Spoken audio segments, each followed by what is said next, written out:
ថ្ងៃសុក្រទី24មេសា2021នេះយើងមានវេទិកាប្រវត្តិវិទ្យាទី258ស្ដីពីសំរងសែន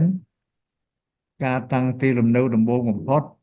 របស់មនុស្សនៅភាគកណ្ដាលនៃប្រទេសកម្ពុជាសំរងសែន The earliest flooded settlement site in central Cambodia បាទវេទិកាទី1នោះទី257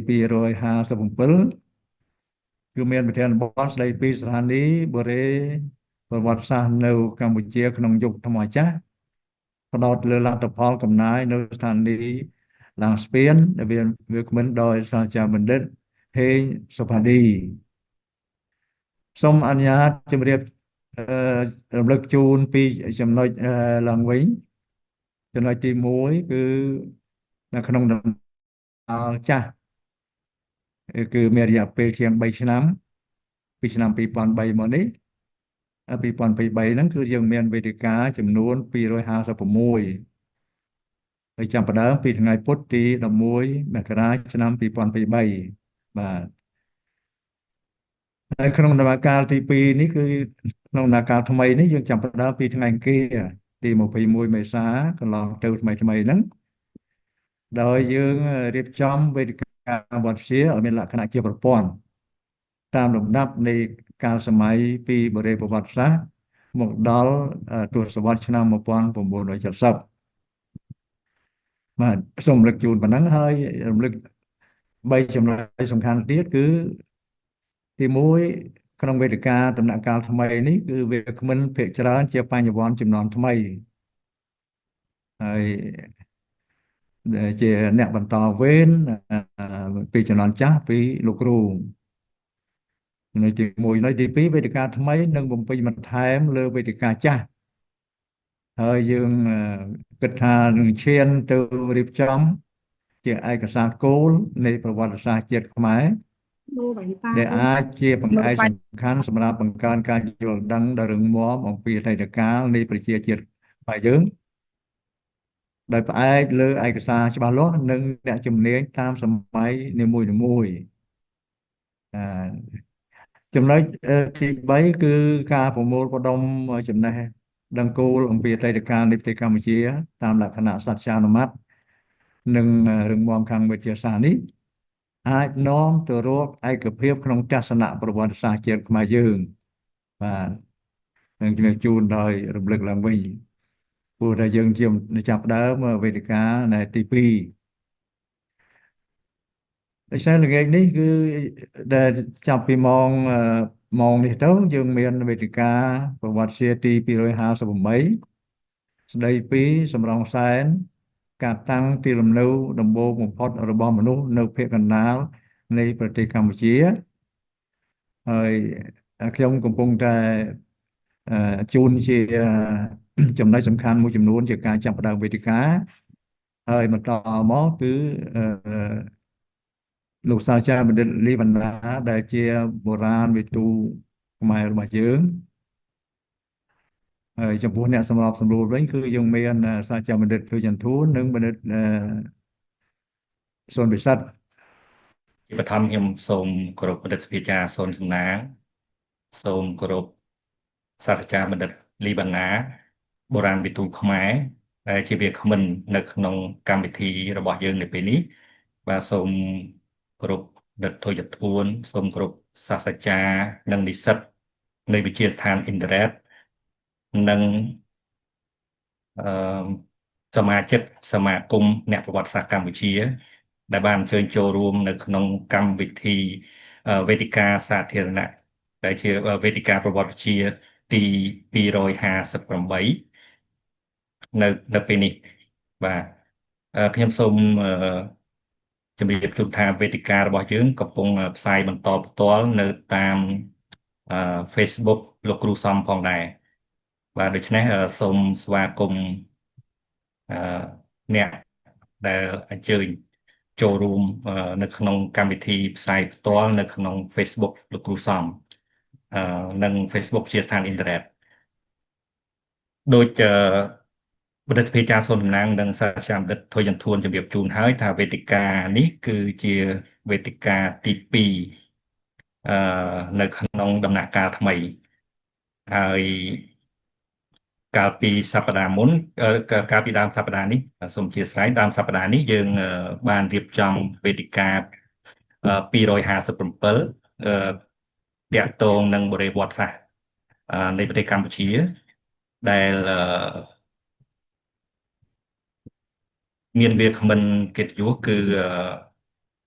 អាដាមបណ្ឌិតហេងសុផាឌីហើយពាក់ព័ន្ធទៅនឹងស្ថានីយឡាងស្ពានហើយថ្ងៃនេះជាលើកទី2ដែលមានកិត្តិយសគឺបានបុរាណវិទូខ្មែរបណ្ឌិតលីបាណាធ្វើបទឧទ្ទេសនាមអំពីសម្រោងសែនការតាំងទីលំនៅដំបូងបំផុតរបស់មនុស្សនៅភាគកណ្ដាលនៃប្រទេសកម្ពុជាដូច្នេះនៅក្នុងវេទិកា258នេះគឺយើងនៅមិនទាន់ឃ្លាតឆ្ងាយអំពីបុរេប្រវត្តិសាស្ត្រទេបាទដូច្នេះសូមសាស្ត្រាចារ្យនិស្សិតហើយនិងអ្នកចូលរួមទាំងអស់បាទសូមត្រង់ត្រាប់ស្ដាប់ទៅបទបង្ហាញរបស់សាស្ត្រាចារ្យបណ្ឌិតលីបាណាបាទសូមគោរពអញ្ជើញបាទ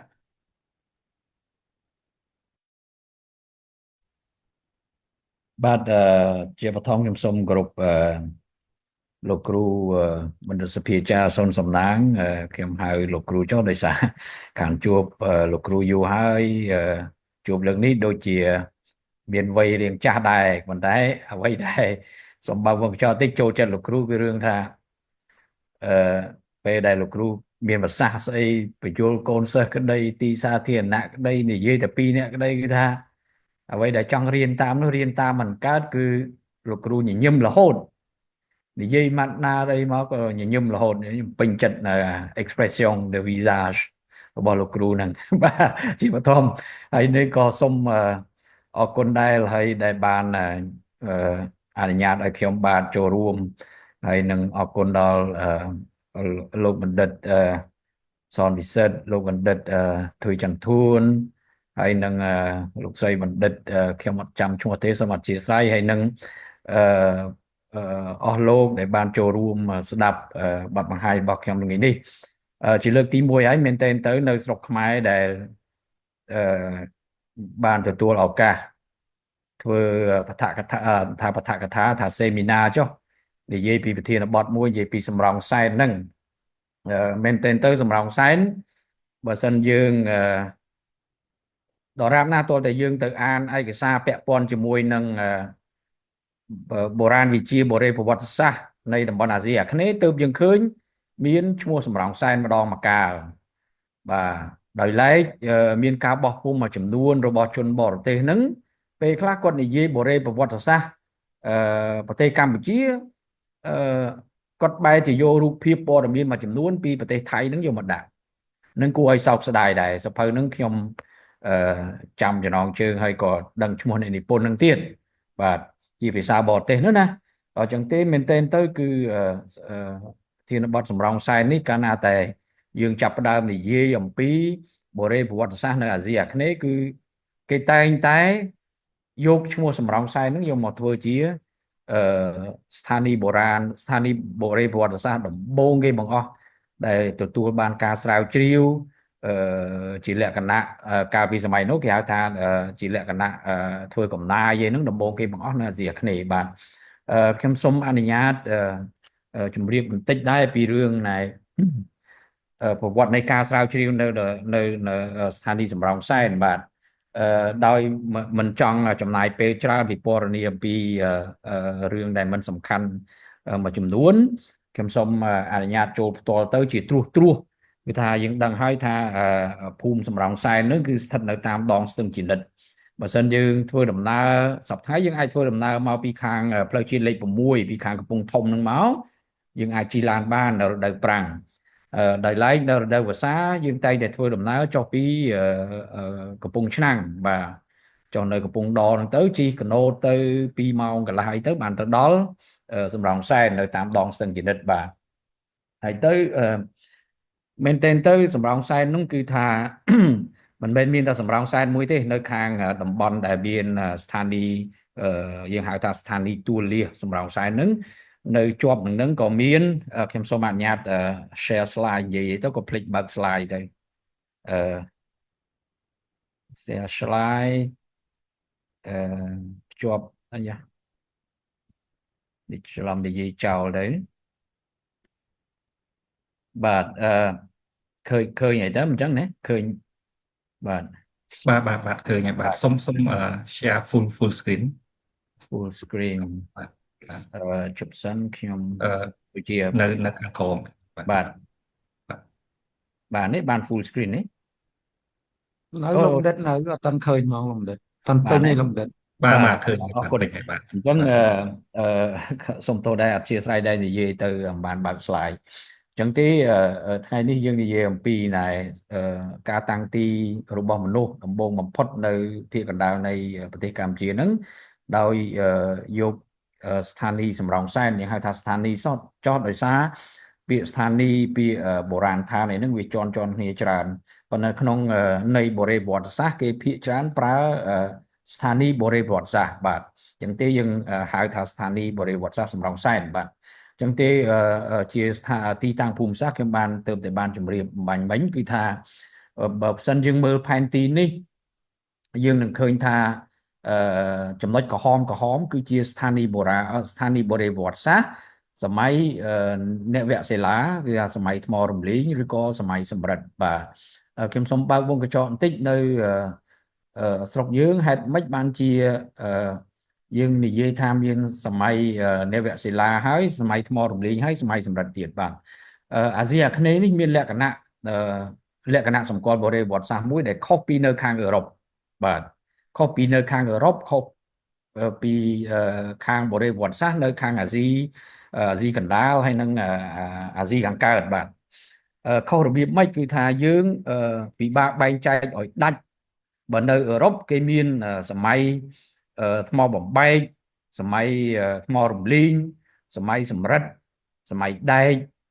ហូរហែមកសម័យប្រូតូអ៊ីស្តូអញ្ចឹងទៅហូរហែមកគេមានការបែងចែកច្បាស់ឆ្នាំកាលបរិច្ឆេទគេច្បាស់ហើយស្រទាប់បុរាណវិទ្យាដែលគេកំណត់ថានេះជាវប្បធម៌ថ្មបំបែកថ្មរំលីងសម័យ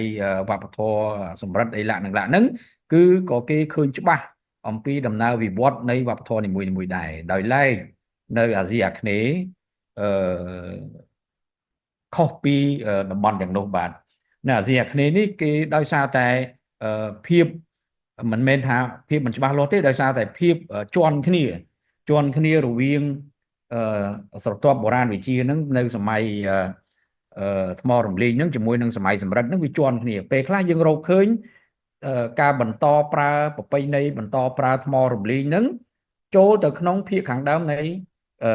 សម័យសម្រិទ្ធបាទហើយក៏សម័យសម្រិទ្ធហ្នឹងជួនកាលក៏មាននៅភាគខាងដើមនៃសម័យនេអូលីទិកដែរបាទម្ល៉េះហើយបានជាអ្នកស្រាវជ្រាវខាងបរិវត្តសាស្ត្រនៅអាស៊ីអាគ្នេយ៍ក៏គេឯកភាពគ្នាទៅគេថាឥឡូវយើងកំណត់ថាសម័យ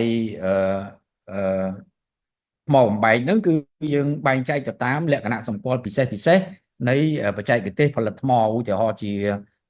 អារ្យធម៌ហួរប៊ីងយើងហៅថាហួរប៊ីងហ៊ានហ្នឹងគឺថាមាននៅភាគខាងជើងវៀតណាមហ្នឹងហូរហែមកក៏មានសាយភាយមិនថាសាយភាយទេក៏មានសមាគមសហគមន៍ដែលប្រើបច្ចេកទេសថ្មបំបែករបៀបហូប៊ីងហ៊ានហ្នឹងនៅឡាងស្ពាននៅស្រុកយើងហ្នឹងនៅឡាងស្ពាននៅខាងភ្នំតាក់ត្រាំងបាទហូរហែងទៅនៅខាងបិទមាសខាងសំទោសបិទមាសនៅខាងណែភូមិឡាងស្ពានបាទនៅខាងចុះមកខាងក្រោមនេះក៏មានដែរខាងកពតនេះបាទអញ្ចឹងទេវប្បធម៌បែបនេះយើងសម្គាល់ថាវាមានអាយុរហូតទៅដល់ចាស់រហូតដល់ 20000 ឆ្នាំបាទ 20000 ឆ្នាំនៃគ្រិស្តសករាជរហូតមកដល់10000 ឆ្នាំបាទ10000 ឆ្នាំប៉ុន្តែវាសម្បូរមែនទែនគឺ8000 ឆ្នាំបាទ8000 ឆ្នាំនៃគ្រិស្តសករាជហូរហែអញ្ចឹងសួរថាតើយុគ ថ្មរំលីងនៅអាស៊ីអាគ្នេយ៍ក៏ដូចនៅប្រទេសកម្ពុជានឹងចាប់ដើមពីពេលណាមកគឺយើងខុសៗគ្នាខ្លះទៅតាមតំបន់បាទឧទាហរណ៍ដូចនៅដែលចាស់ជាងគេហ្នឹងគឺនៅខាងចិនបាទដល់នៅខាងចិនអញ្ចឹងទៅធ្វើឲ្យអ្នកស្រាវជ្រាវដោយលោក Peter Bellwood ដូចជាលោក Charles Hyam ដូចជាអ្នកដទៃហ្នឹងគេគិតថាវប្បធម៌នៃការដាំដុះស្រូវគឺវាសាយភាយចេញពីភាគខាងត្បូងនៃប្រទេសចិនដោយសារនៅទីនោះគេរកឃើញមានសំណល់ស្រូវសំណល់ការងារកសិកម្មសំណល់ឧបករណ៍សម្ភារៈប្រើប្រាស់ហ្នឹងដែលមានអាយុកាល 10,000 ឆ្នាំមុនគ្រិស្តសករាជបាទមែនទែនទៅគឺនៅជប៉ុនបាទនៅជប៉ុនក៏គេរកឃើញវប្បធម៌ថ្មរំលីងហ្នឹងក៏ប្រហែលជា 8,000 ឆ្នាំទៅ 10,000 ឆ្នាំនៃគ្រិស្តសករាជដែរបាទអញ្ចឹងទេទ្រឹស្ដីនេះបានធ្វើឲ្យអ្នកស្រាវជ្រាវជាច្រើនយល់ថាស្រូវវាសាយភាយចេញពីភាគខាងត្បូងនៃប្រទេសចិនហើយហូរហែឆ្លងកាត់តាមតៃវ៉ាន់ចុះមកហ្វីលីពីនមកដីកោះហើយឆ្លងមកខាងដីគោកខាងខ្មែរខាងថៃខាងភូមាខាងអីនឹងទៅវិញបាទនឹងគឺជាទ្រឹស្ដីមួយដោយឡែកការស្រាវជ្រាវរបស់ខ្ញុំនៅសម្រងខ្សែនេះគឺមិនទៅប្រៀបធៀបអីឲ្យបានវែងឆ្ងាយទេគឺថាអ្វីដែលយើងទៅរកឃើញថ្មីខុសពីការស្រាវជ្រាវរបស់ពួកបារាំងកាលពី1879សំទោស1876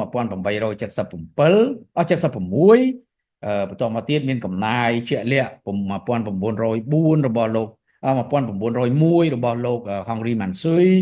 ហើយនឹង1923ហូរហែមកលាក់រហូតដល់1999និងដើមឆ្នាំពាក់កណ្ដាល2001ហ្នឹងគឺខ្ញុំទៅចាប់ផ្ដើមធ្វើកំណាយសាកល្បងមិនមែនជាកំណាយទ្រង់ទ្រីធំទេគេហៅថានៅឡើយជា test pit excavation ជាភាសាអង់គ្លេសមានន័យថាយើងទៅកំណាយក្នុងទ្រង់ទ្រីតូចបាទអញ្ចឹងទេត្រឡប់មកខាងសំរងសែនវិញដោយរៀងវែងឆ្ងាយបន្តិចគឺអ្វីដែលខ្ញុំដាក់ចំណុចក្រហមនេះគឺសុទ្ធសឹងតែជារបាយនៃស្ថានីយ៍បុរេប្រវត្តិសាស្ត្រសម័យថ្មរំលីងនិងសម័យសម្រិទ្ធបាទចាប់ផ្ដើមពីនោះមកហើយវាតរហូតមកដល់សម័យដែកសម័យអង្គរបាទនៅសំរោងសែននេះយើងរកឃើញទឹកតាំងពាក់ព័ន្ធជាមួយនឹងសម័យថ្មរំលីងសម័យសម្រិទ្ធសម័យដែកសម័យអង្គររហូតមកដល់សម័យក្រោយអង្គរក៏មានដែរបាទដូច្នេះហើយមិនមានអ្វីគួរឲ្យសង្ស័យទេគឺថាស្ថានីយ៍សំរោងសែនមនុស្សរស់នៅរហូតមកដល់សប្តាហ៍ថ្ងៃបាទឧទាហរណ៍ហើយនៅជុំវិញសំរោងសែននេះគឺយើងឃើញមានស្ថានីយ៍ទួលលៀសដែលមានទំហំមិនសូវជាធំជាងមិនធំជាងសំរោងសែនប្រហែលដែរនៅឧទាហរណ៍ដូចជានៅអន្លង់ផ្ដៅនេះនៅភាគខាងត្បូងចុះពីសំរោងសែនប្រហែល6ទៅ7គីឡូម៉ែត្រមកភាគខាងត្បូងនេះយើងបានមកដល់ទីតាំងមួយរូបថតនេះមែនទែនទៅខ្ញុំថតនៅពេលដែលចុងខែ12បាទចុងខែ12 2001ហ្នឹងវាយើងគិតមើលចុងខែ12ហើយនៅលើទួលលងផ្ដៅហ្នឹងទឹកលិចជម្រៅ1ម៉ែត្រកន្លះទៅ2ម៉ែត្រឡើយបាទអញ្ចឹងទេពេលដែលមកដល់ទីតាំងនេះគឺយើងមុជទឹកចុះទៅក្រោមដើម្បីចង់ដឹងថាតើនៅលើផ្ទៃបាតក្រោមហ្នឹងវាមានសល់សំណល់បុរាណវិទ្យាឬក៏សំណល់បុរាណអ្វីយើងឲ្យខាងអ្នកនេសាទហ្នឹងចុះទៅក៏ប្រមូលបានភាយបានប្រថៅថ្មខ្លះដែលមានលក្ខណៈដូចគ្នាបែបបិទជាមួយនឹងឧបករណ៍នៅសំរោងសែនបាទដូច្នេះនៅក្នុងរបាយការណ៍លោក Henri Mansui ដែលគាត់បោះពុម្ពនៅឆ្នាំ1923នោះគាត់បានលើកឡើងអំពីវប្បធម៌បុរេប្រវត្តិសាស្ត្រនៅអន្លង់ផ្ដៅដែរក៏ប៉ុន្តែมันបានកោះក្បាយប៉ុន្មានទេដោយសារអីសមុជ័យដែលគាត់មានគឺគាត់ប្រមូលបានពីអ្នកស្រុកដែលគាត់មកតាំងទីនៅនេសាទដោយសពថ្ងៃយើងមើលឃើញអញ្ចឹងគឺមែនទែនទៅទីនេះគឺជាកន្លែងលិចទឹកជាប្រចាំបាទមិនដឹងថាពេលណាបានអាចទឹកស្រកហើយនឹងយើងអាចទៅធ្វើកំណាយបានបាទតមកទៀតកប់ចេះហ្នឹងក៏នៅក្បែរអន្លង់ផ្ដៅដែរប្រហែលជា1គីឡូជាងពីគ្នាហ្នឹងយើងតាមរយៈ អ្នកនេសាទហ្នឹងគាត់ប្រាប់ថានៅកន្លែងនេះក៏មានទួលនៅកន្លែងនោះក៏មានសំណល់បុរាណអីចឹងទៅក៏យើងទៅតាមគាត់បាទក៏ចេះនេះក៏យើងធ្វើដើរលុយទឹកនៅឡើយទេកាលពីទៅខែ12ហ្នឹងទឹកត្រឹមជង្គង់ហ្នឹងយើងដើរមើលទៅយើងឃើញមានបំបែងភាជឃើញមានសម្ភារៈថ្មបថៅថ្មខ្លះយើងរកឃើញតាមរយៈយើងដើរនៅលើផ្ទៃទឹកហ្នឹងក៏ប៉ុន្តែយើងមិនដឹងថាវិសាលភាពនៃស្ថានីយ៍នេះធំប៉ុណ្ណាទេបាទនៅទីនេះជាភូមិមួយធំចង់ស្មើនឹងសំរោងសែនដែរយើងហៅថាគោកត្របែកបាទគោកត្របែកនេះក៏នៅក្បែរនឹងកប់ចេះនឹងដែរពេលខែ12ឃើញថាវាគោកមែនគេហៅគោកត្របែកហ្នឹងគឺមានអ្នកនេសាទផ្ទះអ្នកនេសាទនៅនឹងហើយក៏ប៉ុន្តែអ្វីដែលចម្លែកគឺអត់សូវមានសម្បូរអំបែងភាជឬក៏សម្បកលៀសដូចនៅសំរោងសែនទេបាទនេះវាជាទួលដែលមានលៀសខ្លះហើយមានល្បាប់ភក់នឹងច្រើនជាងបាទហើយទៅក៏មានអំបែងភាជនិងបថៅថ្មធ្វើអំពីថ្លើមគេហៅថ្លើមថ្មនោះរៀងខ្មៅហ្នឹងខ្លះដែរនៅពេលដែលចុះទៅមើលទីតាំងហ្នឹងបាទទួលមួយទៀតនៅខាងកើតសំរោងសែនផ្ទាល់កើតសំរោងសែនហ្នឹងឈ្មោះគៀនលៀសហ្នឹងក៏លិចទឹកដែរព្រោះវានៅទាបជាងសំរោងសែនហើយទៅក៏មានសំណល់ប្រហែលនឹងសំរោងសែនដែរហើយយើងក៏មិនសូវជាហ៊ានចូលទៅជ្រៅដែរព្រោះសារមានព្រៃមានអីចឹងទៅក៏មិនដឹងថាវិសាលភាពធំប៉ុណ្ណារហូតមកដល់ពេលនេះអ្វីដែលខ្ញុំបានរៀបរាប់ថាជាទួលលាស្ថានីយ៍បរិវត្តសាស្ត្រទាំងប្រមាណនោះគឺមិនទាន់មានកំណាយអីឲ្យជាក់លាក់ទេលើកលែងតែសំរោងសែនបាទនេះជារូបភាពដែលយើងមើលពីលើអាកាសរបស់ខាង Filmmap ហ្នឹងគេថតនៅឆ្នាំ92ហ្នឹងគេឃើញពីទ្រង់ទ្រាយទួលសំរោងសែនហ្នឹងវារាងវារាងកោងអញ្ចឹងនៅកន្លែងរបត់ស្ទឹងជីនិតហ្នឹងបាទអញ្ចឹងទេទួលនេះមែនទែនទៅយើងឃើញពេលយើងវាស់ជាក់ស្ដែងទៅយើងឃើញទំហំបណ្ដោយវាប្រហែលជា500ម៉ែត្រទទឹងប្រហែលជា300ម៉ែត្រដែរកាលពីឆ្នាំ99ឬឆ្នាំ2001ខ្ញុំទៅនោះដោយរូបថតនឹងបង្ហាញអញ្ចឹងគឺថាភាគខាងត្បូងភាគខាងជើងនេះសំទោសនេះខាងជើងខាងកើតភាគខាងកើតនេះអត់មានមនុស្សរស់នៅទេទីវាលអញ្ចឹងហើយនេះក៏អ្វីដែលយើងឃើញនេះគឺផ្ទះអ្នកស្រុករស់នៅក្នុងនឹងកណ្ដាលនេះគឺជាវត្តបាទវត្តអារាមនៅនឹងបាទពេលនោះយើងនៅមានទីធ្លាដែលទំនេរអាចធ្វើកំណាយបានបាទពេលថ្មីដែលខ្ញុំទៅ2022ឯនេះ23នេះអ្នកស្រុកនៅពេញអស់បាទនេះជាទស្សនវិជ្ជាកាល2001យើងឃើញថាពេលរដូវខែកក្កដាហ្នឹងគឺនៅលិចនៅឡើយទេនេះបាទបានរូបថតក្រោយមកនេះដូចជានៅខែ11ខែ12ហ្នឹងគឺគោកអញ្ចឹងបាទហើយអ្នកស្រុកនៅបន្តនៅជារបៀបអញ្ចឹងបាទហើយនៅលើនេះជាច្រាំងដែលយើងឃើញនៅម្ដុំនេះច្រាំងស្ទឹងជីនិតហ្នឹងយើងឃើញសុទ្ធតែសម្បកលៀសហើយជាមួយនឹងកុលាលភាជនៅលីឡំជាមួយគ្នាបាទនេះជា sketch ផែនទីដែលកាលនោះយើងគ្រាន់តែប្រើជា tripod ទៅយើងគូជាលក្ខណៈ contour ទៅតាម elevation កម្ពស់ទួលហ្នឹងទៅយើងយកកន្លះម៉ែត្រ3ទឹកកន្លះម៉ែត្រ1ម៉ែត្រ2ម៉ែត្រ3ម៉ែត្រចឹងទៅហូរហែឡើងមកចឹងទៅបានយើងអាច relocate មានន័យថាយើងអាចកំណត់ទីតាំងឡើងវិញថាកន្លែងណាដែលយើងកំណាយឧទាហរណ៍ដូចជាឆ្នាំ2001ខ្ញុំកំណាយតែ3ម៉ែត្រគុណ2ម៉ែត្រទេកន្លែងលេខ1នេះ99កន្លែងលេខ2ហ្នឹងគឺកំណាយតែ1ម៉ែត្រ4ជ្រុងទេបាទ1ម៉ែត្រ4ជ្រុងហើយនឹងយើងធ្វើ coring ហើយនឹង1ម៉ែត្រ4ជ្រុងទៀតនៅខាងនេះលេខ4នេះបាទហើយដោយឡែកកំណាយទីតាំងកំណាយរបស់លោកហងរីម៉ាន់ស៊ុយហ្នឹងយើងមើលរបាយការណ៍គាត់ទៅក៏យើងដឹងថាប្រហែលជានៅទីតាំងគៀនខឿនវត្តខាងត្បូងខឿនវត្តបាទខាងកើតខឿនវត្តខាងជើងខឿនវត្តមួយហើយនឹងនៅខាងកើតខឿនវត្តមួយបាទក្រៅពីនោះដូចជាមិនមានរណ្ដៅកំណាយណាជាលក្ខណៈបុរាណវិទ្យាអត់មានទេក្រៅពីនោះយើងឃើញមានរណ្ដៅផ្សេងដូចជាទីនេះអីនេះគឺជារណ្ដៅជីកធ្វើជារណ្ដៅកប់សម្រាមដុតសម្រាមឬក៏យកដីទៅធ្វើនេះធ្វើនោះបាទហើយអ្នកស្រុក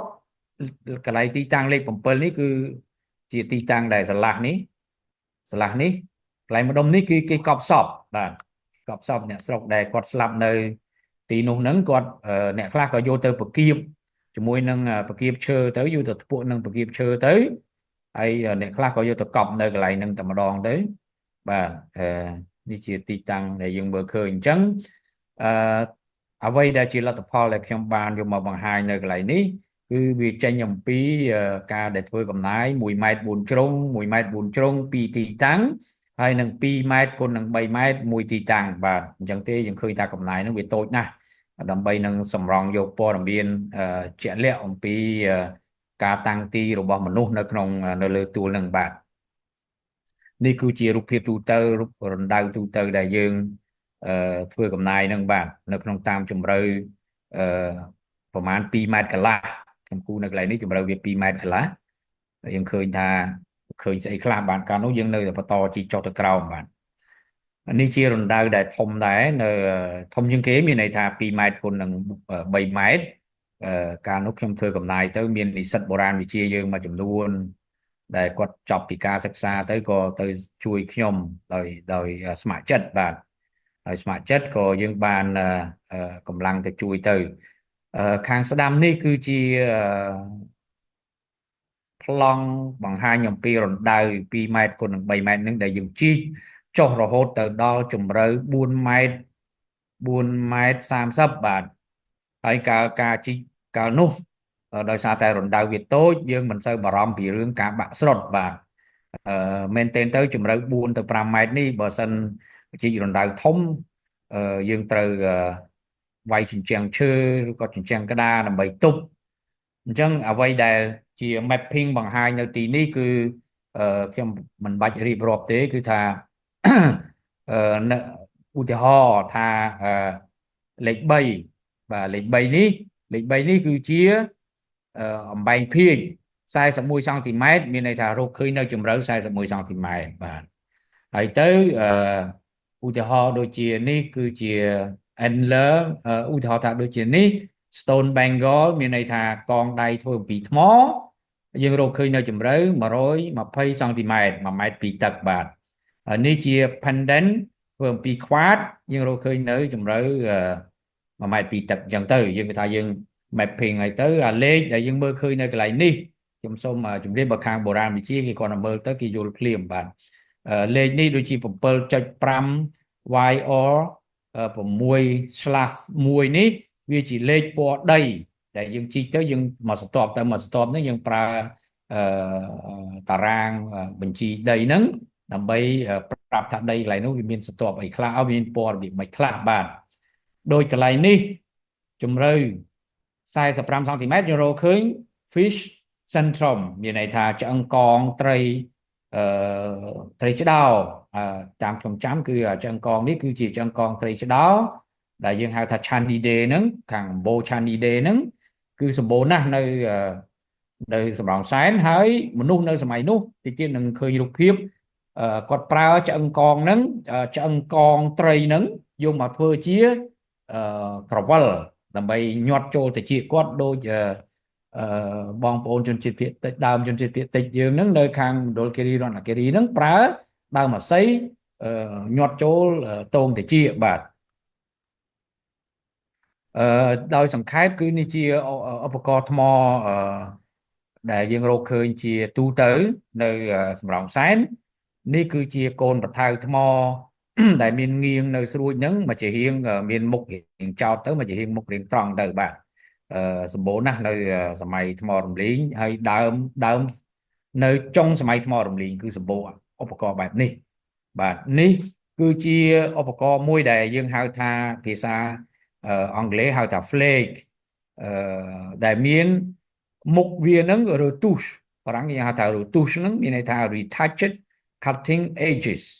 មានមុខហ្នឹងវាមានរឆេញហ្នឹងមែនទែនទៅពេលដែលយើងមើលមុនដំបូងយើងស្មានថាវារឆេញរឆុញដោយធម្មជាតិបាទឬក៏ដោយពេលដែលបំបែកប៉ុន្តែដល់យើងមើលនឹង microscope ហើយយើងយកមកពិនិត្យមែនទែនទៅបាទយើងដឹងថាការដែលធ្វើ retoucheមានន័យថា retouch មុខវានឹងឲ្យស្រួលឲ្យវាងាយកាត់ហ្នឹងគឺវាធ្វើឡើងជាលក្ខណៈsystematic regular មានន័យថាវាធ្វើទៅមានសន្តានដូចគ្នាឧទាហរណ៍កន្លែងនេះក្លុកមួយកន្លែងនេះក្លុកមួយកន្លែងនេះក្លុកមួយកន្លែងនេះក្លុកមួយកន្លែងនេះក្លុកមួយគឺដូចធ្មេញរណាអញ្ចឹងឧបករណ៍បែបនេះកម្រមានណាស់នៅចម្រោងសែនលើកទី1នេះរកឃើញដោយសារនៅរបាយការណ៍អ្នកស្រាវជ្រាវមុនដូចជាមិនឃើញមាននិយាយទេបាទចំណែកខាងនេះគឺ pounding stone យើងថាដូចជាថ្មដូចជាអង្រែអញ្ចឹងប្រើសម្រាប់បុកឬក៏បំបែកសម្ភារៈផ្សេងបាទខាងនេះវិញជាថ្មសម្លៀងបាទថ្មសម្លៀងនេះវាទូទៅហើយយើងទៅកន្លែងណាក៏រកឃើញដែរធ្វើពីថ្មភក់នឹងបាទហើយទៅអ្វីដែលអស្ចារ្យមែនទែននោះគឺមនុស្សដែលរស់នៅសំរោងសែនគាត់ចេះកែច្នៃឆ្អឹងតាំងពីធ្មង់ត្រីឆ្អឹងត្រីស្នែងក្តាន់ស្នែងប្រើសយកមកប្រើធ្វើជាឧបករណ៍ប្រើប្រាស់នៅក្នុងកិច្ចការសិប្បកម្មសិល្បៈរបស់គាត់ឧទាហរណ៍ដូចទីនេះអីជាធ្មង់ត្រីតែធ្មង់ត្រីយកមកប្រើជាម្ជុលការដែលនិយាយថាវាជាម្ជុលដោយសារយើងឃើញមានuse wares មានន័យថាស្នាមប្រើប្រាស់ហើយនឹងទ្រង់ទ្រាយរូបរាងរបស់ឧបករណ៍នឹងដែលអាចឲ្យយើងសម្គាល់ថាវាជាម្ជុលវាជាឧបករណ៍ស្រួយឧទាហរណ៍ដូចនេះជាធ្មង់ត្រីប្រភេទ Bagridae ហ្នឹងវាចូលក្នុងប្រភេទត្រីយើងរាប់ចាប់ពីត្រីកញ្ចុកត្រីឆ្លាំងត្រីកបីត្រីរាជអីហ្នឹងចូលក្នុងប្រភេទ Bagridae អញ្ចឹងទេនេះគឺជាធ្មង់ត្រីBagridae មានន័យថាប្រភេទត្រី Bagridae ហ្នឹងគាត់យកមកធ្វើជាកូនកបិតហើយមុតមែនទែននៅមុខនេះឡើងស្រួចបាទហើយនេះគឺជាឆ្អឹងត្រីដែរនេះគឺជាឆ្អឹងទីបយ៉ារបស់ឆ្អឹងស្មងរបស់សត្វដូចជាមិនដឹងថាសត្វអីទេប៉ុន្តែយើងអត់ដឹងពូជសត្វប៉ុន្តែគាត់ថាមិនមែនជាឆ្អឹងត្រីទេឆ្អឹងសត្វហើយនេះក៏ជាបថៅបាទជាយើងថាពលាកបាទអានេះដងវាការពិតវារាងដូចស្មាអញ្ចឹងណាមកខាងនេះធ្លាក់មកស្មាមានក្បាលវាមកខាងនេះប៉ុន្តែនេះវាបាក់បាត់ទៅនៅសល់ដល់ផ្នែកដងបាទនេះគឺជាម្ជុលបាទនេះក៏ជាម្ជុលដែរហើយនេះគឺជាឆ្អឹងត្រីធ្មង់ត្រីដែលគេយកមកធ្វើជាម្ជុលហើយគេមានស្នាមលាក់ដូចជាចងបោះចងអីជាដើមក៏មិនដឹងហើយនេះក៏ជាកបិតដែរនេះក៏ជាម្ជុលធ្វើពីស្នែងប្រើស្នែងក្តាន់ទាំងអស់នេះសុទ្ធសឹងតែជាឧបករណ៍ធ្វើអំពីស្នែងបាទលើកលែងតែពីរនេះគឺធ្វើអំពីឆ្អឹងរឹងបាទឆ្អឹងរឹងនៅផ្នែកស្មងផ្នែកអីជាដើមបាទបន្តមកទៀតយើងរកឃើញនៅសំណល់បុរាណវិទ្យាមួយចំនួនទៀតឧទាហរណ៍ដូចជានេះកងដៃធ្វើអំពីសម្រិតហ្នឹងធ្វើអំពីស្ពាន់លាយសាំងលោហៈហ្នឹងហើយនេះជាកងដៃធ្វើអំពីដីឥដ្ឋដីដុតថ្មមានតែពីរទេអាថ្មខ្មៅនេះនិង3នេះទេក្រៅពីនោះដីដុតទាំងអស់បាទនេះគឺជាផ្នែកដងនៃឧបករណ៍ធ្វើអំពីដែកដែលឧបករណ៍ធ្វើអំពីដែកនេះយើងរកឃើញនៅបើតាមខ្ញុំចាំរកឃើញនៅជម្រៅប្រហែលជា1ម៉ែត្រកន្លះបាទ1ម៉ែត្រកន្លះពីស្ទាប់ខាងលើទៅហើយនេះផ្លែព្រួញបាទផ្លែព្រួញធ្វើអំពីដែកដែរបាទនៅជម្រៅប្រហែលគ្នាក្រៅពីនោះយើងឃើញមានសម្ភារៈប្រើប្រាស់មួយចំនួនទៀតដូចជាអង្កាំធ្វើអំពីកែវហើយអង្កាំធ្វើអំពីកែវនេះពេលដែលខ្ញុំមានអត្ថបទបោះពុំមួយនៅស្រុកជប៉ុននិយាយអំពីធាតុផ្សំគីមីនៃអង្កាំនៅភូមិស្នាយហើយនិងនៅសំរោងសែនបាទខ្ញុំបានបោះអត្ថបទមួយនិយាយលម្អិតច្រើនដែរអំពីបច្ចេកទេសធ្វើអង្កាំអំពីសមាសភាពសមាសធាតុបន្សំគីមីរបស់អង្កាំហ្នឹងបាទគឺឃើញថាអង្កាំនៅសំរោងសែនពណ៌លឿងនេះគឺមានលក្ខណៈសម្គាល់រ៉ែប្រភេទដូចនៅខាងមជ្ឈមបូព៌ាបាទដោយឡែកអត់ដូចគ្នាឃើញតែពណ៌លឿងចឹងមែនប៉ុន្តែវាអត់ដូចគ្នានៅអង្កាំនៅភូមិស្នាយទេបាទនេះគឺជាទី1នេះគឺជាណែបន្តោងខ្វាតដែលខ្ញុំប្រាប់មិញថារកឃើញនៅជម្រៅ1ម៉ែត្រពីទឹកហ្នឹងឬបន្តោងនឹងឯងធ្វើអំពីខ្វាតបាទនេះគឺជាណែយើងគិតថាវាជាលុយឬក៏យើងគិតថាវាជាបន្តោងខ្សែកយើងក៏មិនដឹងដែរប៉ុន្តែក្នុងមនុស្សសម័យបុរេប្រវត្តិសាស្ត្រគឺគេប្រើសម្បកលៀស នេះជាលាសសមុទ្រពីរប្រភេទនេះគឺ Corbicula ហើយនឹងអានេះប្រភេទខ្យងធំមែនទែនយើងហៅថាអាណាន់តារាហ្នឹងគឺជាប្រភេទខ្យងសមុទ្របាទគេយកមកដោះហើយចោះប្រហោងទៅដោតជាខ្សែទៅអាចធ្វើជាអង្កាំក៏មិនដឹងឬក៏ធ្វើជាលុយក៏មិនដឹងព្រោះមនុស្សសម័យបុរេវត្តសាស្ត្រគេប្រើសបកនេះសបកខ្យងនឹងធ្វើជាលុយហើយដូច្នេះហើយបានយើងឃើញមានខ្ញុំបើកវងខ្យល់តិចបានជាយើងឃើញមានអក្សរចិនក្តីអក្សរជប៉ុនក្តីគឺការៈទេចិនអក្សរចិនដែលតំណាងឲ្យលុយគឺមានអក្សរសរសេរអក្សរចិនមួយឈ្មោះមានសរសេរអក្សរចិនមួយគឺជាលាសមានន័យថាលាសអញ្ចឹងចាប់ពីពេលនោះមកយើងឃើញថារាល់ពាក្យទាំងឡាយណាដែលពាក់ព័ន្ធជាមួយនឹងលុយពាក់ព័ន្ធនឹងទ្រព្យពាក់ព័ន្ធនឹងមាសពាក់ព័ន្ធនឹងលុយកាយហ្នឹងគឺថាមានអក្សរលាសចូលនៅក្នុងហ្នឹងបាទលេខ 5A នេះហើយនឹង 5B នេះវាតែមួយទេគាត់មើលពីបុកហើយមើលពីជំហៀងនេះគឺជា fish centrum ដែលខ្ញុំបង្ហាញមិញហ្នឹងរកឃើញនៅជម្រៅ45 សង់ទីម៉ែត្រហ្នឹងគឺប្រភេទត្រីឆ្ដោធំឆ្អឹងកងហ្នឹងគេយកមកកលឹង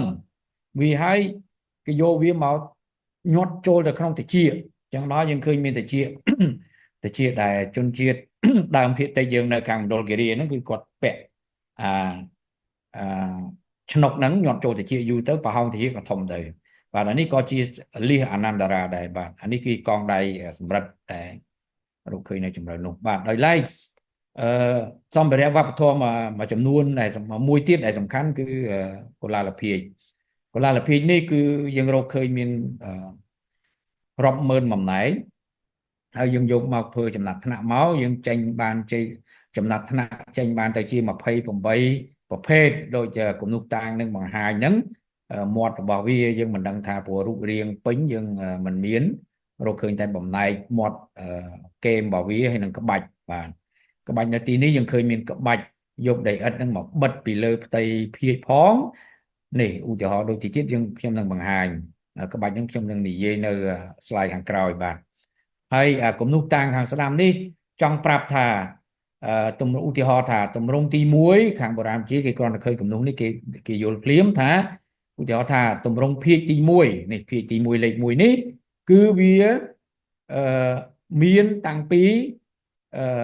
ដែលខ្ញុំដាក់មួយត្រេនេះគឺជាស្រទាប់ដែលបែងចែកស្រទាប់នីមួយស្រទាប់បុរាណវិទ្យាក្នុងជម្រៅ4ម៉ែត្រជាងហ្នឹងគឺថា4ម៉ែត្រ30 4ម៉ែត្រកន្លះនេះគឺមានភាជហ្នឹងវត្តមានភាជហ្នឹងតាំងពីទី1រហូតមកដល់ស្រទាប់ទី1រហូតដល់ស្រទាប់ខាងក្រោម4ម៉ែត្រជាងបាទភាជខ្លះយើងឃើញវាដាច់នៅស្រទាប់ជម្រៅនេះវាដាច់មកលិចមាននឹងទៅភាជខ្លះវាមានហូរហែជាប់រហូតប៉ុន្តែគាត់ថាពេលខ្លះមានច្រើនពេលខ្លះមានតិចបាទអាហ្នឹងមិនដឹងថាបាតុភូតនឹងវាធ្វើម៉េចវាអាចថាទៅតាមទីតាំងព្រោះកំណាយយើងវាទ្រង់ទ្រីតូចដែរបាទវាបង្ហាញអំពីការបន្តគ្នានៃរចនាបថភាជនីមួយហ្នឹងឧទាហរណ៍ដូចភាជលេខ17អញ្ចឹងយើងឃើញថា17នេះរៀងចេះនេះវាមានតអញ្ចឹងទៅឧទាហរណ៍បាទដោយឡែកភាជលេខ25នេះគឺមានតិចមែនទែនមានដាច់បាទនឹងគឺជារបៀបធ្វើចំណាត់ថ្នាក់ភាជប្រភេទភាជខុសៗគ្នារបស់បុរាណវិទ្យាបាទដែលយើងហៅថា seriation បាទនេះខ្ញុំរើសតែរូបភាពខ្លះដែលបង្ហាញអំពីក្បាច់ជាមូលដ្ឋានយើងឃើញនៅលើកុលាលភាជនៃសំរោងសែនហ្នឹងគឺនេះគេប្រើដូចជាស្និតហ្នឹងគេយកទៅកូតនៅលើផ្ទៃភាជដែលនៅសើមហ្នឹងឲ្យចេញជាចង្អូអញ្ចឹងទៅបាទហើយនេះគឺជាគេហៅថា incise pattern ហ្នឹងវាគេយកទៅចុចវាឲ្យចេញជាក្បាច់អញ្ចឹងទៅនេះគឺជាផ្ទៃក្បាច់មួយប្រភេទដែលគេយកដីឥដ្ឋម៉ត់ហ្នឹងសើមគេយកទៅប៉ាតនៅលើផ្ទៃហ្នឹងដើម្បីធ្វើឲ្យវាលេចចេញជាក្បាច់នេះក៏ជា inside ដែរនេះក៏ជា inside ក្បាច់ដែរនេះក៏ជា inside ដែរគេយកទៅចុចដូចជាស្និតអញ្ចឹងគេយកទៅចុចពីលើបាទអញ្ចឹងទេលក្ខណៈសម្គាល់នៃកុលាលភាជនៅសំរោងសែននេះមិនមែនមានន័យថានៅតែសំរោងសែនទេបើសិនយើងប្រៀបធៀបឧទាហរណ៍ដូចក្បាច់នេះក្បាច់ F នេះបាទក្បាច់ F នេះហើយនឹងក្បាច់មួយនេះសំទោសនឹងក្បាច់មួយនេះនឹងក្បាច់កោងមូលនេះ នេះក្បាច់បែបនេះយើងឃើញមានច្រើននៅអាស៊ីអាគ្នេយ៍មាននៅខាងហ្វីលីពីនក៏មាននៅខាងគេហៅថាវប្បធម៌ Kalanai ហ្នឹងនៅខាងហ្វីលីពីនហ្នឹងក៏មាននៅ Safien នៅខាងវៀតណាមកណ្ដាលហ្នឹងក៏មានវៀតណាមខាងជើងហ្នឹងក៏មាននៅខាងសពថ្ងៃនៅខាងអេសាននៃទឹកដីថៃនៅខាងទឹកដីថៃសពថ្ងៃនេះក៏មានដែរក្បាច់បែបហ្នឹងបាទហើយបើនៅប្រទេសកម្ពុជាយើងគឺសម្បូរជាងគេនៅសំរោងសែនហ្នឹងហើយក្រោយមកទៀតយើងចង់ដឹងថាតើមនុស្សសម័យនោះគាត់ធ្វើភាគរបៀបម៉េចអញ្ចឹងកាលពីខ្ញុំនៅសាកលវិទ្យាល័យខាណាសាវ៉ាហ្នឹងគឺខ្ញុំបានយកកំតិចភាគsample ភាគប្រមាណ sample ដូចបង្ហាញនៅរូបទី2នេះរូបភាពទី2នេះយើងយកទៅកាត់ហើយយើងយកទៅដោះបាទដោះរហូតហើយដោះហើយយើងយកទៅបិទនៅលើកញ្ចក់ហើយអ្វីដែលយើងឃើញនៅលើកញ្ចក់នេះដែលយើងឃើញនៅលើកញ្ចក់នេះគឺកម្រាស់មានន័យថាភាគដែលយើងកាត់នេះកម្រាស់5សង់ទីម៉ែត្រឧទាហរណ៍5សង់ទីម៉ែត្រឬក៏3សង់ទីម៉ែត្រដូចរូបដែលដាក់នៅលើចង្ក្រានកំពុងក្តៅនេះ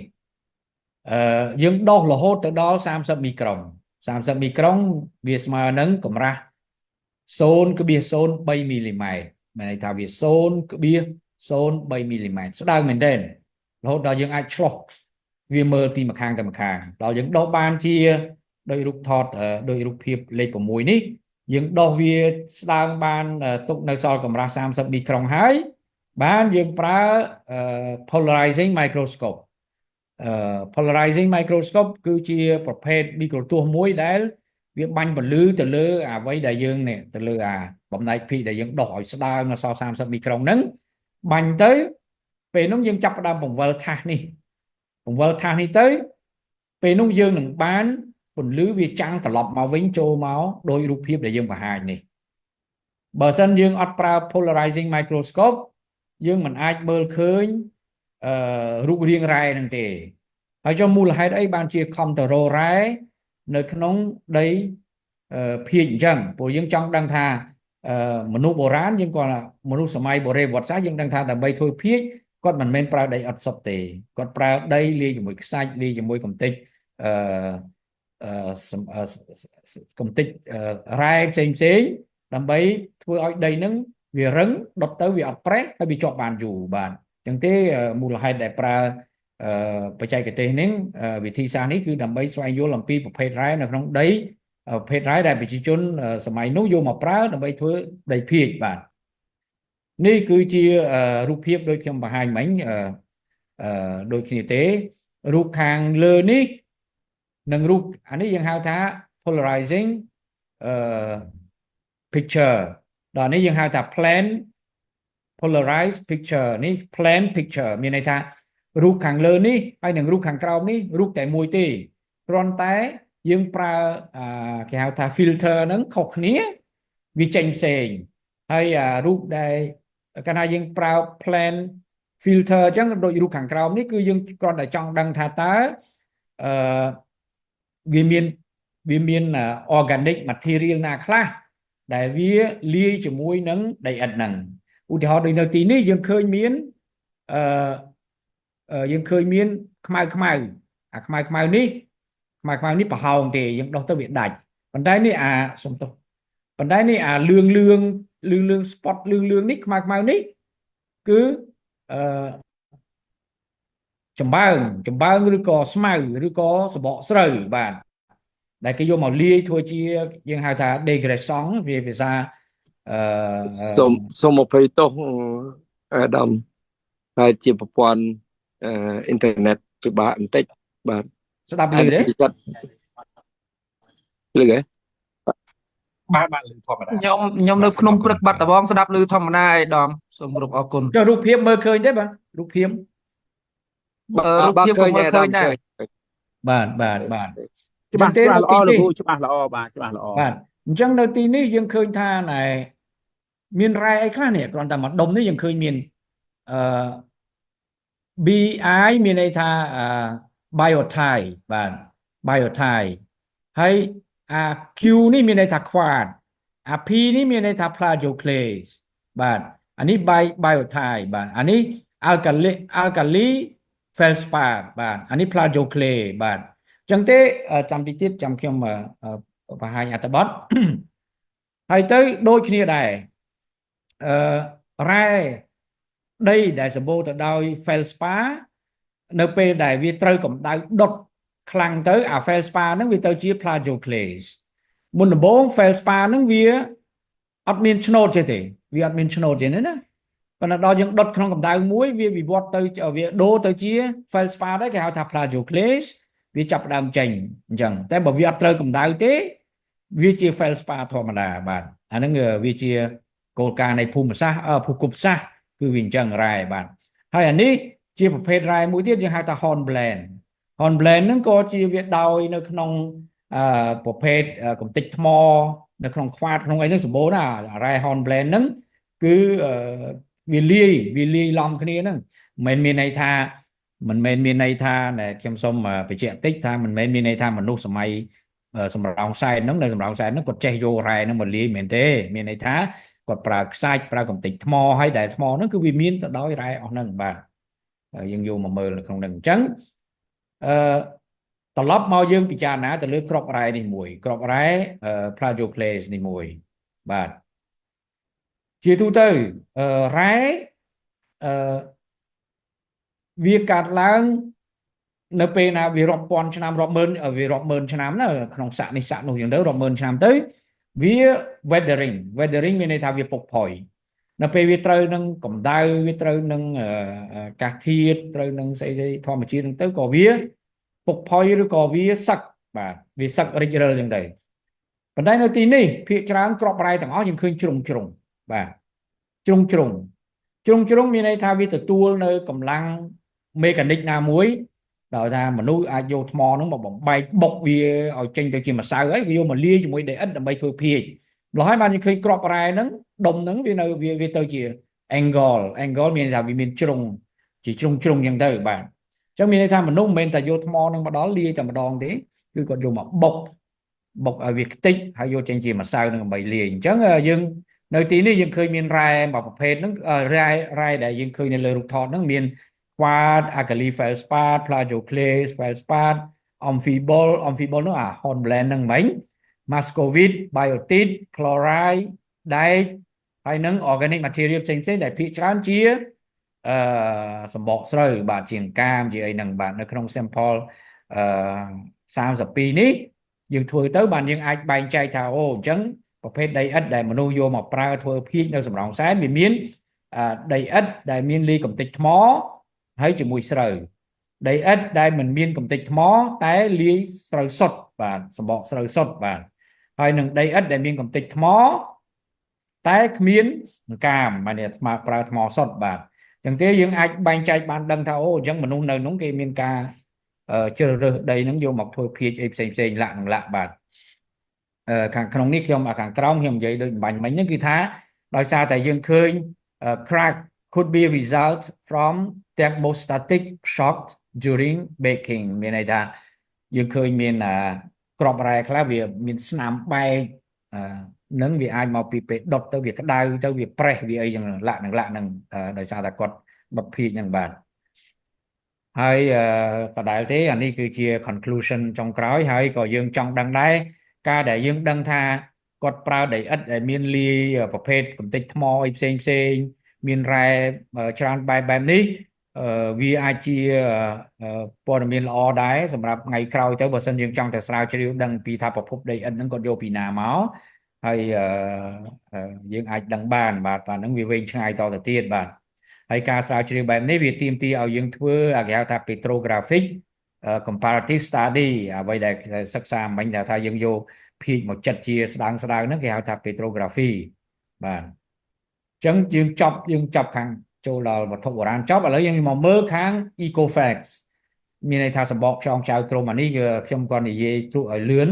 គឺថានៅទូលលាសនៅសម្រោងសែននេះគឺយើងភាគច្រើនយើងឃើញមានពាក្យយើងឃើញមាននេះ Corbicula ហើយនិង Paludin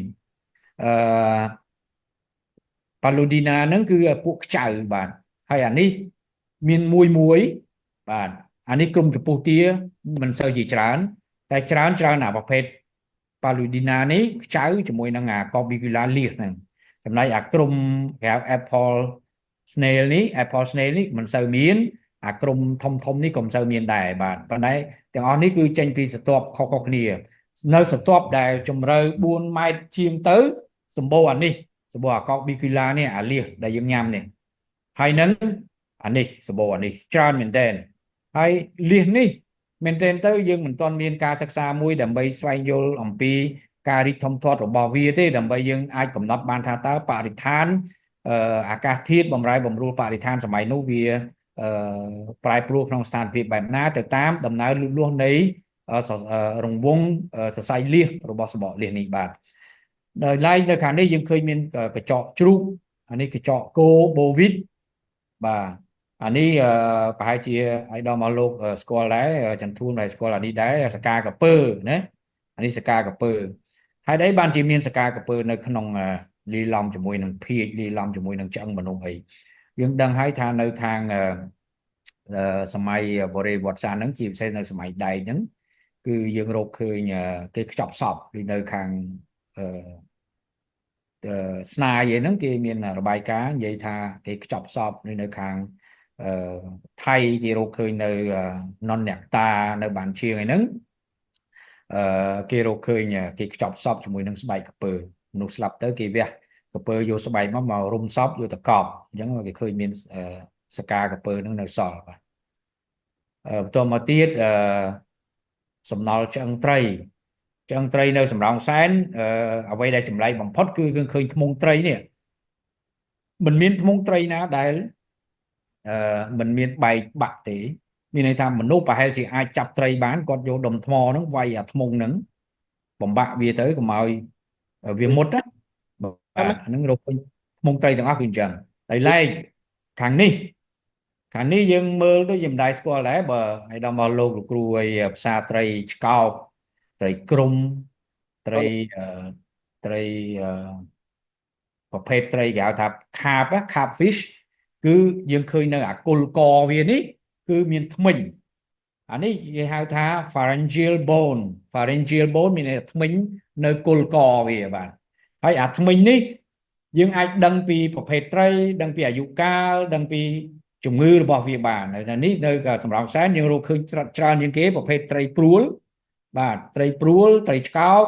ត្រីក្អែកត្រីក្រុមបាទសម្បូរជាងគេនឹងតាមលោកវឿនបុទ្ធីនឹងគាត់ជួយកំណត់ពូជនឹងឲ្យបាទហើយនេះប្រភេទអំបែងភីកមួយដែលខ្ញុំនិយាយថាវាមានតដីហើយជាមួយនឹងសបកស្រូវហ្នឹងគឺវាមានសបកស្រូវបែបនេះបាទសបកស្រូវបែបនេះភីកនេះគឺរកឃើញនៅជម្រៅ4 ម៉ែត្រ 10ហើយមានលាបពណ៌ painting នៅខាងមាត់នេះមាន painting នៅលាបពណ៌នៅកេមវាបាទហើយខ្ញុំក៏ស្រាវជ្រាវដែរចង់ដឹងថាតើពូជស្រូវនៅសម្រោងសែនហ្នឹងវារបៀបម៉េចវាជាពូជអាំងឌីកាឬក៏ចាប៉ូនីកាឬក៏យ៉ាវ៉ានីកាជាដើមក៏ខំទៅជួបអ្នកជំនាញខាងស្រូវនៅសាកលវិទ្យាល័យនៅវិទ្យាស្ថានស្រាវជ្រាវកសិកម្មនៅ Kyoto ហ្នឹងក៏ជួបលោកសាស្ត្រាចារ្យមួយគាត់ល្បីដែរក៏គាត់ជួយidentify ជួយប្រាប់យើងទៅពីលក្ខណៈស្រូវអីហ្នឹងទៅអញ្ចឹងអ្វីអានេះជាគ្រាប់ស្រូវវានៅទន្លេសាបនៅសំរោងសែនយើងយកមកយើងថតវាទៅយើងដាក់ថា attribute របស់វាស្អីខ្លះនៅកន្លែងនេះរូបរាងវាដើម្បីយើងប្រៀបធៀបជាមួយនឹង imprints ស្នាមស្រូវដែលសកត់ជាប់នៅតាមភីហ្នឹងតើវាជាប្រភេទស្រូវអីមែនទែនទៅភីនេះគឺស្ថិតនៅដើមភាគខាងចុងនៃស្រទាប់ដែលមានថ្មរំលីងបាទហើយនឹងដើមសម័យដែកនឹងដើមសម័យសម្រិតបាទនៅសំរោងសែនហ្នឹងគឺយើងឃើញមានច្បាស់ស្នាមគ្រាប់ស្រូវហ្នឹងយើងឃើញមាន morphology របស់វាមានទម្រង់របស់វាស្តៀងគ្នាអញ្ចឹងវាអាចជាប្រភេទស្រូវជាការពិតហើយគឺនៅសំរោងសែនគ្មានស្រូវអីក្រៅពី floating rice គេហៅថាស្រូវមិនដែតទឹកហ្នឹងទេបាទអញ្ចឹងយើងឃើញអញ្ចឹងអានេះទៅទៅវិញអានេះមិនមែនដូចអានេះទេអារូបខាងនេះសំទោសសូទៅទៀតហើយបាទអារូបនេះវារៀងក្របវារៀងត្រវែងហើយមានកតុយរបស់វាកតុយដូចអានេះបន្តិចដែរប៉ុន្តែអានេះដូចរៀងកតុយវែងទៅទៀតខ្ញុំថតអត់អស់បាទហើយទៅអានេះខ្ញុំប្រៀបធៀបដែរ នៅសម្រងខ្សែនេះនៅបំបែងនៅលើបំបែងភីក៏ឃើញមានក្របស្រូវរាងមូលដែរខ្ញុំមិនដឹងថាក្របមូលនេះវាអាចជា Japonica អាក្របកតុលហ្នឹងឬក៏ Javanica ខ្ញុំអត់ដឹងព្រោះ Javanica វានៅចន្លោះ Anglica និងJaponica បាទវានៅចន្លោះហ្នឹងវាមិនវែងដូច Anglica ទេហើយក៏វាមិនខ្លីដូច Japonica ដែរអាហ្នឹង Javanica ប៉ុន្តែដល់នេះវាខ្លីអញ្ចឹងវាអាចថាជា Japonica ក៏មានដុះឬក៏គេដាំនៅតំបន់ទន្លេសាបនឹងដែរកាលពីសម័យបុរាណបាទហើយអានេះខ្ញុំមិនប្រកាសថាវាជាស្រូវដាំឬក៏ស្រូវព្រៃទេប៉ុន្តែបើយើងមើល morphology របស់វាស្តៀងនឹងសង្ហែអានេះដែលនៅខាងស្ដាំនេះគឺជាសង្ហែRopiphogong បាទយើងប្រមូលនៅក្នុងតំបន់នឹងដែរនៅតំបន់លិចទឹកខ្ញុំសូមជម្រាបថាប្រជាពលរដ្ឋនៅសំរោងសែនកាលពីខ្ញុំទៅស្រាវជ្រាវនឹងប្រជាពលរដ្ឋមួយចំនួនឲ្យតែខែមានសង្ហែទុំគាត់ទៅគោះសង្ហែគាត់ទៅគោះម្ដងគាត់អាចយកមកទទួលទានបាន3ខែប៉ុន្តែគាត់ថាសង្ហែនៅពេលដែលគោះបានមុនដំបូងយកមកបរិភោគហ្នឹងគឺថាវាឈ្ងុយវាក្អូបវាឈ្ងុយណាស់វាអត់សូវមានជ័រអត់សូវមានភាពស្អិតជ័រទុនដូចអង្គយើងទេវាឆាប់បាក់វាឆាប់ស្ងួតប៉ុន្តែពេលដែលថ្មីយកមកធ្វើបំបុកសង្ហែហ្នឹងឆ្ងាញ់មែនទែនប៉ុន្តែខ្ញុំមិនដឹងថាសប្តាហ៍ថ្ងៃប្រជាពលរដ្ឋនៅតំបន់ហ្នឹងគាត់នៅតែបន្តប្រពៃណីទៅគោះសង្ហែហ្នឹងយកមកទទួលទានទៀតក៏មិនដឹងបាទហើយក្រោយមកទៀតក៏យើងធ្វើការប្រៀបធៀបនេះសុទ្ធសឹងតែជា sample ដែលយើងrecord បានឧទាហរណ៍ដូចអានេះខ្ញុំយល់ថាវាជាខ្ញុំបានពិភាក្សាជាមួយលោកសាស្ត្រាចារ្យជប៉ុននឹងដែរគាត់ថាអាចលទ្ធភាពជា Japonica ដោយសារប្រវែងវា4មីលីម៉ែត្រទទឹងវា2មីលីម៉ែត្រកន្លះខ្លះ5មីលីម៉ែត្រខ្លះ3មីលីម៉ែត្រកន្លះបាទវាមាន variant របស់វាបាទខាងលើនេះ Japonica ខាងក្រោមនេះអាចជា Anglica បាទវាក្របវែងហ្នឹងបាទបណ្ដោយវា8មីលីម៉ែត្រទទឹង4មីលីម៉ែត្រឡើងយ៉ាងទៅបាទអញ្ចឹងទេយើងឃើញថាស្រូវដែលមានរកឃើញនៅសំរោងសែនហើយសំរោងសែនមានអាយុកាលប្រហែលជា4000ឆ្នាំនៃគ្រិស្តសករាជ4000ឆ្នាំរហូតមកដល់ឥឡូវថា2000ឆ្នាំជាងមុនគ្រិស្តសករាជ2800ឆ្នាំមុនគ្រិស្តសករាជមានតែមនុស្សយើងនៅទីនោះគាត់ចេះដាំស្រូវហើយបាទចេះដាំស្រូវហើយនេះគឺជាតារាងស្រង់ពីលក្ខណៈសម្គាល់របស់ស្រូវនៅលើភាជហ្នឹងកាលពីខ្ញុំធ្វើហ្នឹងដើម្បីចង់ដឹងថាតើនៅលើអំបែងដែលវានៅសល់មានស្នាមស្រូវហ្នឹងតើវាផ្ដិតជាប់នៅ morphological attributes របស់ស្រូវហ្នឹងមានអីខ្លះដូចនៅក្នុងនេះហ្នឹងគឺយើងអាចស្គាល់បានបាទអញ្ចឹងចង់បញ្ចប់បាទរៀងវែងតិចដែរចង់បញ្ចប់គឺយើងអាចសម្គាល់ឃើញថាមានទឹកតាំងណាឲ្យបានរឹងមាំបង្ហាញអំពីថាការដាំដុះស្រូវនៅប្រទេសកម្ពុជាយើងសម័យបុរេប្រវត្តិសាស្ត្រហ្នឹងមានប្រព័ន្ធ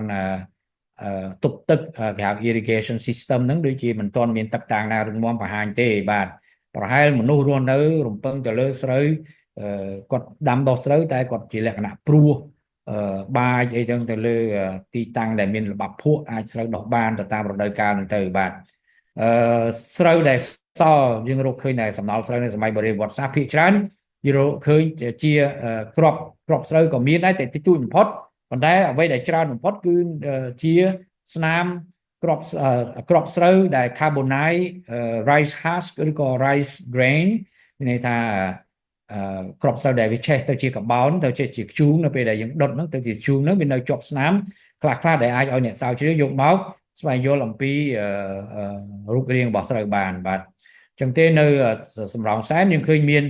ប្រភេទស្រូវ Oryzawa Anglica ហើយនិង Japonica ហើយប្រភេទសង្ហែយើងហៅថាស្រូវព្រៃហ្នឹងមានNivara ជាមួយនឹង Ropiphogong បាទពីរប្រភេទហ្នឹងគឺនៅមានរហូតដល់សប្តាហ៍ថ្ងៃដោយឡែកការបរិច្ឆេទដាច់ខាតដែលយើងហៅថា accelerator mass spectrometric នេះ AMS នេះគឺវាឲ្យតួលេខចេញមកគឺចន្លោះពី2205ទៅ1887មុនគ្រិស្តសករាជបើយើងបូកនឹង2500ទៅ2025 2000ទៀតទៅវាឡើង4000ឆ្នាំជាងបាទ រហូតមកដល់សប្តាហ៍ថ្ងៃដែលយើងគិតថាប្រហែលជាចន្លោះពី4000ជាងទៅ3000ជាងនៃគ្រិស្តសករាជបាទយ៉ាងណាក្តីការស្រាវជ្រាវបន្តតែលក្ខណៈវិទ្យាសាស្ត្រហ្នឹងក៏ចាំបាច់ត្រូវតែធ្វើបាទអញ្ចឹងសរុបមកវិញគឺស្លាយចុងក្រោយនេះគឺបង្ហាញថាអ្វីដែលយើងបានកំណាយមកដែលខាងក្រុមការងារនឹងបានកំណាយមកយើងអាចបែងចែកយើងអាចធ្វើ sequencing បែងចែកដំណាក់កាលនៃមនុស្សដែលមករស់នៅលើទួលសម្រងខ្សែនេះចេញជា3ដំណាក់កាលបាទដំណាក់កាលដំបូងបំផុតគឺ first phase ដំណាក់កាលទី1គឺយើងផ្ទៀងផ្ទាត់ជាមួយនឹង absolute dating មានន័យការបរិច្ឆេទដាច់ខាតដែលមានចន្លោះពី2200ហ្នឹងទៅដល់1887មុនគ្រិស្តសករាជហ្នឹងមនុស្សមករស់នៅក្នុងចន្លោះហ្នឹងបាទដោយឡែកsecond phase ដំណាក់កាលទី2មនុស្សមកតាំងទីនៅដែរគឺថាមានន័យតពីដំណាក់កាលទី1មកយើងឃើញមានflagstone tool មាន bone tool ឧបករណ៍ធ្វើអំពីសម្រិតធ្វើអំពីដីដុតធ្វើអំពីបថៅរំលីងធ្វើអំពីបំណែកថ្មឆ្អឹងឯហ្នឹងគឺចាប់ផ្ដើម2ម៉ែត្រ70មានន័យថា270សង់ទីម៉ែត្រពីផ្ទៃលើចុះទៅក្រោមគឺចាប់ផ្ដើមមានស្ទាប់មួយហើយនៅស្ទាប់នេះ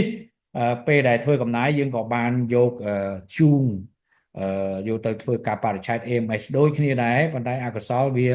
បានចេញតួលេខមកវាទៅជាតួលេខសម័យក្រោយអង្គរបាទប៉ុន្តែអ្វីដែលយើងកំណត់ថាវាជា second phase ដោយសារតែយើងពឹងផ្អែកទៅលើសំណល់បុរាណជាបាទដល់ third phase ដំណាក់កាលទី3ជាដំណាក់កាលខាងលើយើងហៅថា Iron Age សម័យដែកហ្នឹងគឺយើងឃើញមានកម្មលេខរូបរាងកម្មពណ៌លឿងពណ៌ក្រហមហ្នឹងហើយនឹងមានសំណល់ដែកផ្លែព្រួញផ្លែដងកណ្ដៀវអីលក្ខណៈជាដើមនៅស្ទាប់ហ្នឹងអញ្ចឹងទេនេះគឺជាព័ត៌មានដែលពាក់ព័ន្ធជាមួយនឹងកំណាយរណ្ដៅ1.4 ម៉ែត្រជ្រុងហើយ2 ម៉ែត្រគុណ3 ម៉ែត្រតែប៉ុណ្ណោះដើម្បីទាញបានទិន្នន័យការសន្និដ្ឋានខ្លះៗហើយក៏ការស្រាវជ្រាវរបស់ខ្ញុំនេះក៏វាបន្សល់ទុកនៅសំណួរជាច្រើនហើយក៏ជាសម្រាប់អ្នកស្រាវជ្រាវទៅពេលក្រោយនឹងឲ្យខ្ញុំជាថ្មីម្ដងទៀតគឺខ្ញុំអរគុណហើយគិតថាអ្វីដែលរៀបរាប់ជូននេះគ្រាន់តែជាព័ត៌មានទេមិនមែនជាមុខវិជ្ជាទេហើយពិតជាសប្បាយចិត្តដោយសារវិទ្យាស្ថានអ៊ីនធឺណិតហ្នឹងគឺចាប់អារម្មណ៍ខ្លាំងទៅលើចាប់ផ្ដើមប្រវត្តិសាស្ត្រប្រទេសកម្ពុជាហ្នឹងពីបុរេប្រវត្តិសាស្ត្រមកហើយយើងដឹងស្រាប់ហើយនៅស្រុកគេសភៅរៀនអំពីបុរេប្រវត្តិសាស្ត្រនេះគឺគេមានឲ្យកូនចៅគេរៀនហើយឡែកនៅស្រុកយើងអភ័ព្វគឺយើងអត់ទាន់បានមានការចងក្រងទេដោយស្មោះទៅគឺថាប្រទេសយើងតូចអ្នកជំនាញខាងបុរាណជាក៏តិចប៉ុន្តែពេលខ្លះនិយាយដោយស្មោះទៅគឺយើងនិយាយអត់សូវត្រូវគ្នានៅក្នុងន័យថាផ្ដល់សេចក្តីសន្និដ្ឋានក្តីពិភាក្សាគ្នាក្តីវាអត់សូវណែប៉ុន្តែល្អការដែលយើងពិភាក្សាគ្នាមានគំនិតខុសគ្នាវាជាព័ត៌មានល្អសម្រាប់យើងនាំទៅការស្រាវជ្រាវពិភាក្សាគ្នាតទៅមុខទៀតបាទហើយទៅជាថ្មីមកទៀតខ្ញុំសូមអរគុណហើយភ្លេចណែនាំខ្លួនឯងគឺខ្ញុំនិស្សិតបុរាណវិទ្យានៅសាលាភូមិន្ទវិចិត្រសិល្បៈយើងនេះចំនួនទី1បាទចូលឆ្នាំ89ហើយចប់វិញឆ្នាំ94អញ្ចឹងទៅបាទហើយទៅក៏ខ្ញុំសូម stop កន្លែងនេះសិនបាទ stop sharing ដល់ហើយទៅក៏រៀនចប់ឆ្នាំ94ក៏ទៅហាវ៉ៃនឹងមួយឆ្នាំកន្លះមួយឆ្នាំអញ្ចឹងទៅមកវិញក៏ចូលធ្វើការអាជ្ញាធរអប្សរាបានបន្តិចទៅក៏ទៅរៀននៅជប៉ុន Master Degree PhD Degree ចប់ទៅក៏ Postdoc នៅជប៉ុននឹង2ឆ្នាំជាងទៀតបានទៅប៉ារីកាត់សុកបននឹងមួយឆ្នាំទៀតត្រឡប់មកស្រុកខ្មែរវិញសម្ដេចវិបុលបញ្ញាសុកអាននឹងក៏ឲ្យអនុញ្ញាតឲ្យចូលធ្វើការនៅគណៈរដ្ឋមន្ត្រីទៅក៏ទៅបម្រើការនៅអាជ្ញាធរអប្សរាធ្វើការអូហែជួសជុលប្រាសាទបាទជួសជុលប្រាសាទប្រាសាទទៅក៏ការងារស្រាវជ្រាវបុរាណវិទ្យាខាងផ្នែកបុរេប្រវត្តិសាស្ត្រនេះក៏ទុកចោលមួយលើទៅថ្ងៃនេះលោកសាស្ត្រាចារ្យបណ្ឌិតធុយធួននឹងក៏តាក់ទងមកឲ្យបានលោកគ្រូបណ្ឌិតសវិចាតាក់ទងមកនឹងក៏បញ្ញាល់យក slide ឆក់ពីនេះតិចក៏ឆក់ពីនោះតិចរួមចង់ឃើញផងព្រោះយើងទុកនៅក្នុង folder ផ្សេងបាទអញ្ចឹងជាថ្មីម្ដងទៀតខ្ញុំអរគុណលោកគ្រូហើយនិងសាស្ត្រាចារ្យបណ្ឌិតទាំងអស់ដែលបានរៀបចំកម្មវិធីហ្នឹងអនុញ្ញាតឲ្យខ្ញុំបានធ្វើបទបង្ហាញល្ងាចនេះបាទអរគុណច្រើនបាទជម្រាបលា